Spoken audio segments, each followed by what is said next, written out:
government. Doctor, I did suggest that well taken, I did suggest that there are alternatives, and I mentioned the Far East. Could I draw you on that particular statement? Yes, it's another line which I hear a lot of, that somehow it's almost like a reverse threat to me. Well, Turner, you can take away your companies and all these people because we'll turn to China and the Far East, and it implies that somehow there's a competition, which I think is the wrong way to look at it. All investment in Kenya is good for Kenya. That's a good thing. Do I want British companies to be part of that? Absolutely. As I've said, probably 40% of the capitalisation on the Nairobi Stock Exchange is British companies, 5.5 of the top 10 taxpayers in the company, so in the country. So we are deeply embedded in Kenya. So factually, there are relationships that sort of come to some sort of schism. Well, they're not cast in sort of eternal stone. All the relationships evolve, so most of those companies now are not making widgets and things that in the past Kenya has brought, because our manufacturing base is not what it was in the UK, as you know. So it is a different and evolving relationship.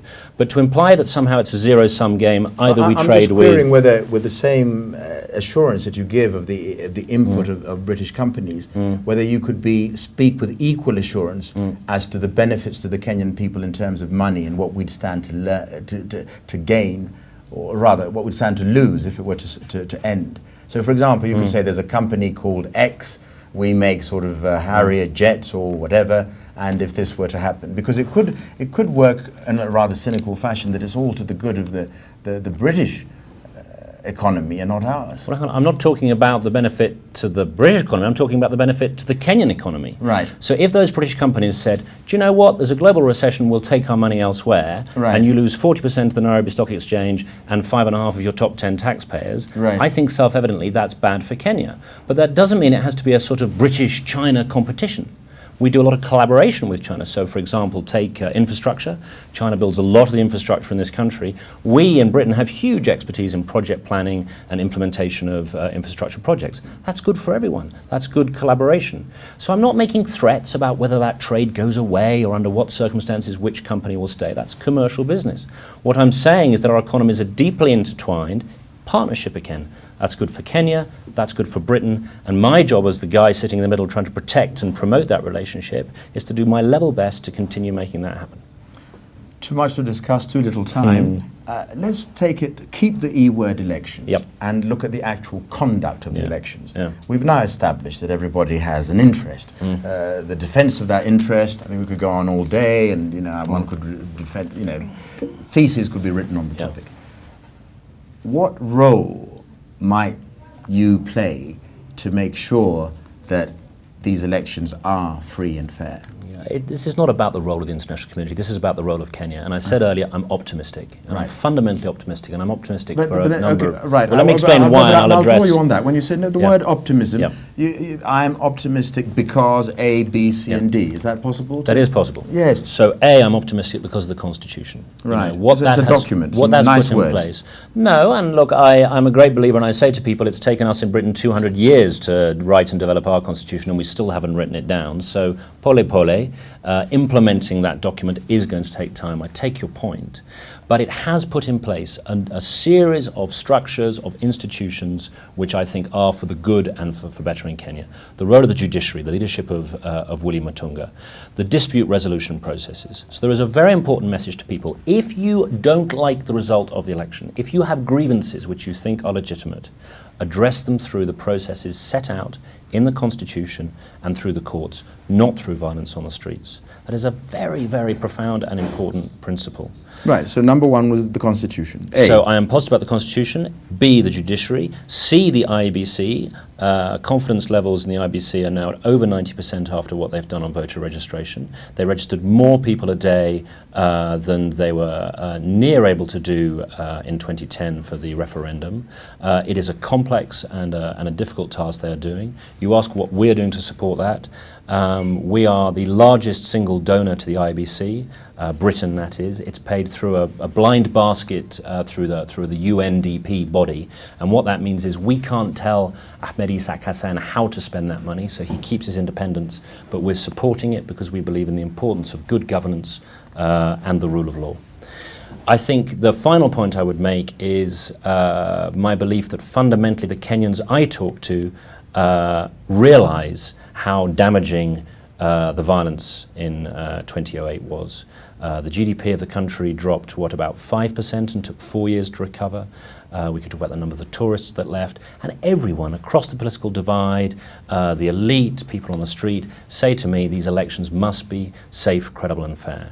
That doesn't mean there isn't a lot of work to do, that doesn't mean we can be complacent, but I think people do realise the importance of a smooth transition, Vision 2030, and emphasising President Kibaki's legacy. Dr. Turner, I think it's perhaps unfair to look at the conduct of another European and ex-colonial power in Africa that we're living in interesting times. I'm thinking obliquely about Mali, or specifically, not obliquely. And this idea, if you put it in very simplistic terms, that an ex-colonial power, the things are falling apart. And again, you know, history was taking its own course. I mean, bloody battles would have been fought and things would have changed. But here you're saying, we'll go in there, we'll restore the status quo and then we'll leave. Basically, we'll fight your battles for you. That's what the French seem to be doing. I'm not a diplomat. I haven't got a PhD in history like yourself. But it seems to me that the British might do the same if an outcome in Kenya didn't meet their expectations. They'd come in and sort it out. I think I cannot see to preserve their interests. I cannot see a remote parallel between those two cases. The debate... We have oil in Turkana. You do have oil in Turkana. Lots of oil in Turkana. People like oil. Being developed by a British company, I may say. Look, the debate about liberal intervention and when countries intervene is at the heart of whole schools of studies on international relations, which we're not going to do justice to now. I don't really want to speak about Mali because that is a French campaign. You can talk to my friend, the French ambassador, about it. Maybe to answer your question, let's take Libya. Let's abandon that entirely. No, let's abandon that entirely, but take another example. Yep. When you have this idea of criticism and imposition, which is a word that you used earlier on, when an African statesman says he will not sit at the same table as an English Prime Minister, as in Desmond Tutu, Tony Blair, isn't he also making, from an African standpoint, a tacit condemnation of the role in which a British Prime Minister condemned himself? But he's probably going around the world giving lecture tours and whatever and being feted wherever he goes. Or am I too... So I don't understand the question. I'm Do I have a problem with what Desmond Tutu is saying and his rights to criticise Tony Blair? Perhaps I put it badly. I'm just saying to have the power to criticise and impose a code of conduct when your own leadership has been subjected to similar criticism by a person who's been in line for the Nobel Peace Prize or something and happens to be African, with the stress on African. I'm still not unsure I understand the parallel. Why? I have no problem with... I'm saying your leaders, one of your leaders, has been criticised in pretty much the same breath as Omar Bashir, for example. No, and you're saying, no, it's not the same. I don't think, on the factual hard evidence, I can accept a parallel between Tony Blair and Omar Bashir. Right. And nor does that stand up before the face of the International Criminal Court. So why would a man like Desmond Tutu not sit at the same lunch table with him? Well, that's Desmond Tutu's position. I respect Desmond Tutu. So he must have thought it through. Well, I mean, if he were here, you're going to say, come and interview him as well. But John, take a different example. Right. I worked in Washington, D.C. For the British government during the time of George Bush. George Bush and Tony Blair were very close premiers. They disagreed fundamentally on some issues and publicly did so. The idea that international leaders and countries cannot maintain relationships and friendships while fundamentally disagreeing with each other, I think is difficult. Go back to your question on Mali, because I think it's a good one. The question I hope it's a good one.